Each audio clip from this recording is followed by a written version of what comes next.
വളരെ പ്രഗത്ഭരായിട്ടുള്ള ദീർഘകാലമായി 2, 3, 4 പതിറ്റാണ്ട് കാലമായി കേരളത്തിൻ്റെ ടൂറിസം രംഗത്ത് നയിക്കുന്ന വളരെ ബഹുമാന്യരായിട്ടുള്ള ശ്രീ ബേബി മാത്യുവിനെ പോലെയും CM നജീബിനെ പോലെയുമുള്ള ആളുകൾ ഈ ചർച്ചാ സമ്മേളനത്തിൽ സംബന്ധിച്ച് അവരുടെ വിലപ്പെട്ട നിർദ്ദേശങ്ങൾ നമുക്ക് നൽകുന്നുണ്ട്.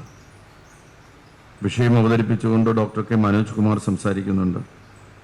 സംരംഭകരായിട്ടുള്ള വിമൽ റോയ് നമ്മോടൊപ്പമുണ്ട്. ഇനി ചിലർ വന്നു ചേരുമെന്ന് നമ്മൾ പ്രതീക്ഷിക്കുകയാണ്. ടൂറിസം മാർക്കറ്റിങ്ങിലെ സർക്കാർ സ്വകാര്യ പങ്കാളിത്തത്തിൻ്റെ PPPയിലെ ഏറ്റവും മികച്ച മാതൃകയായിട്ട് നമുക്ക് ഈ കേരള ട്രാവൽ മാർട്ടിനെ 2000 ആരംഭിച്ചതായിട്ടുള്ള ട്രാവൽ മാർട്ടിനെ കാണാൻ വേണ്ടി സാധിക്കും. പിന്നെ 2007 മൈൽ സ്റ്റോൺസ് മാത്രമേ ഞാൻ പറയുന്നുള്ളൂ. 2007 ഉത്തരവാദിത്ത ടൂറിസം, അന്ന് ടൂറിസം മിനിസ്റ്റർ ആദരണീയനായിട്ടുള്ള കോടിയേരിയായിരുന്നു. നമ്മുടെ രാജ്യത്ത് തന്നെ ആദ്യമായിട്ട് റെസ്പോൺസിബിൾ ടൂറിസം എന്ന ആശയം അവതരിപ്പിച്ചുകൊണ്ട് നമ്മൾ ഗ്രാമീണ തലത്തിൽ നടത്തിയ പ്രവർത്തനങ്ങൾ ഇന്ന് ലോകത്തിൻ്റെ നെറുകയിൽ കേരള ടൂറിസത്തിനെ കൊണ്ടെത്തിക്കുന്നതിന് സഹായകരമായിട്ടുണ്ട്.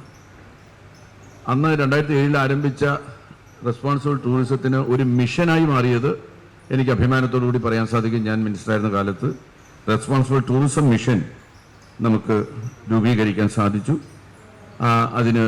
അതിൻ്റേതായിട്ടുള്ള മിഷൻ്റെ രൂപീകരണത്തോടു കൂടി അത് ആഗോള പ്രശസ്തിയുള്ള ഒന്നായിട്ട് പിന്നീട് മാറുന്ന കാഴ്ചയാണ് നമുക്ക് കാണാൻ സാധിക്കുന്നത്.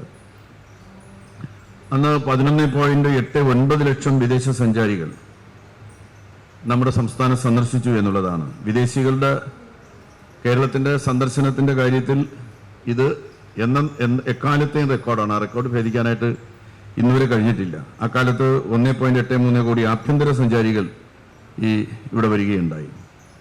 ഇതെങ്ങനെ സാധിച്ചു എന്നുള്ളതിന് ടൂറിസം ഇൻഡസ്ട്രിയിലുള്ളവർക്കറിയാം. വളരെ കൃത്യമായിട്ടുള്ള പ്ലാനിങ്ങും തന്ത്രപരമായിട്ടുള്ള വിപണന രീതികളും ആവിഷ്കരിക്കാൻ നമുക്ക് തയ്യാറായതുകൊണ്ടാണ് യഥാർത്ഥത്തിൽ ഇത് സാധ്യമായത്.